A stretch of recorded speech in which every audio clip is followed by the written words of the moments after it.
Ishimwe. Amen. Umunsi wa gatanu hari nka saa 9 nikangwe kuri radio ndarumva muko murasenga muravuga ngo hari umuntu yabaga yagiye hanyuma ndikora ko umutima ndavuga ngo ni je wavutse ndamaze imisi ngo yagiye kandi guhera uwo munsi nta n'umusonga ndasubira kumva. Imana ishimwe. Amen. Dukomera amashi umwami Yesu. Ariko ndababaza mubona Imana ibona Kristo irabona cyane nkibona ibona iginyo rikubabaje tukarivugira kuri radio hanyuma uwo mwanya ukacukira. Komera amashi umwami Yesu. Yesu ashimwe. Amen. Yesu ashimwe kandi. Amen. Nanje nje kugira ngo nshimire Imana ku gikorwa yakoze inyuma y'amasengesho y'imisi 21 aho yakuye imitego y'umutezi. Amen. Yarabohoye ubuzima bwanje hari byinshi yateguye kandi n'urukiriko. Yesu nashimwe. Amen. Komera amashi umwami Yesu. Kubohora ubuzima bw'umuntu n'intambuke nini cyane. Umwami Yesu abaho umugisha mwinshi. Yesu ashimwe. Yaje gushimira Imana kugira mureye agenda numva abakiriya yazivye ndashimira Imana kuba numva amikenshi nshimira Imana nshimira Imana kubona hari Imana kubona agenda yaje hano yaraduze ruguru wa kabiri ariko Imana yanyitangaza amurozi yaje mugira numva ruko rufise ibitungwa nyuma rero yagomba kubyara mbona akabwira ati wewe inka yawe ntabwo ushobora kuyishora. Uvuga ati jewe kuburyo wanutse n'izindi ntabwo ushobora kuyishora yigume ngaha Imana yayigize. Ariko Imana yamesagiye ubuhuya ndabona yuko ikirakira ariko nabishimira Imana nabwiye ngo bampa imiyo sexa ariko ndavuga ati reka nigume ngaha ishaka ifire ngaha Imana yayibona nabishimira Imana isaba yesagiye. Amen. Imana izigame iyo nka mu izina.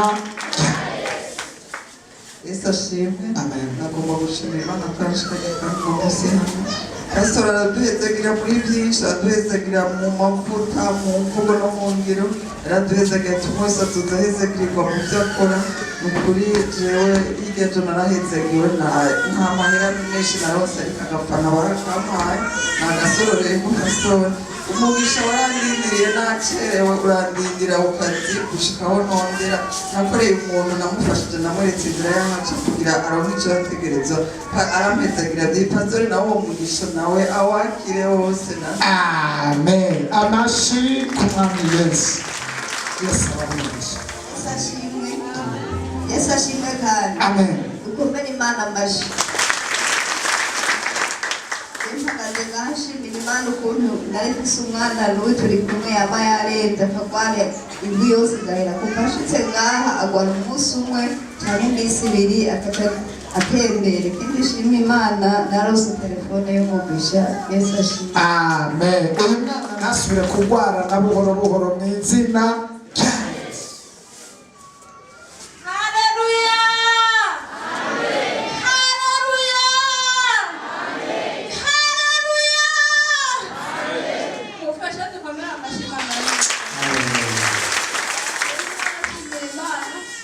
Naringwa igihe kinini imyaka irenga nk'icumi.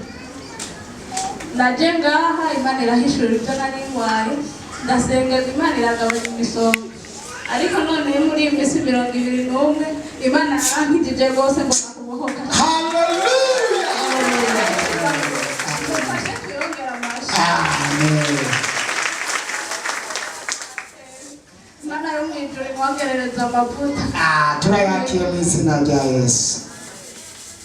Imyaka irenga 10 arwaye mu masengesho ya 21 akaba akiza. Aho twokomera amashi umwami Yesu. Igitangaza. Amen.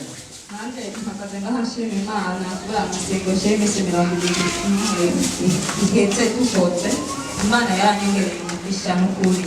Nahora nkora simbone iyo ndiko ndaja niyo ndiko ndava icyo nkora nguma bihomba mugunda hayi ndoka inyungu. Amen. Dukomera amashi umwami Yesu. Amen. Yesu nashimwe. Yesu nashimwe cyane. Ntibaze ngashima Imana nazanye umwana wa mugogo wanje arwariye ngaha ndamuzana arembye cyane ariko Imana yarakoze igitangaza uwo mwana wose yaduze akomeye nibyo ndabishimira Imana cyane ndashimira Imana kuko Pastor yaduhaye ikibanza umwana wa ngaha bakamusengera uko yarakize ndashimira Imana kuko abasenzi bafashije bakamusengera Imana bahezagire kandi bogeza amavuta aho bakuye bogeza ndishimye cyane ndishimye umwana yaguze ameze neza yagiye gutangura ishuri rero ndabishimira Imana ihezagire ku muntu wese agiye akora Imana ihezwe icyubahiro amen yari yaramubare ntiyatambuka ntiyagirane none no musi yagiye yiruka dukomera amashyi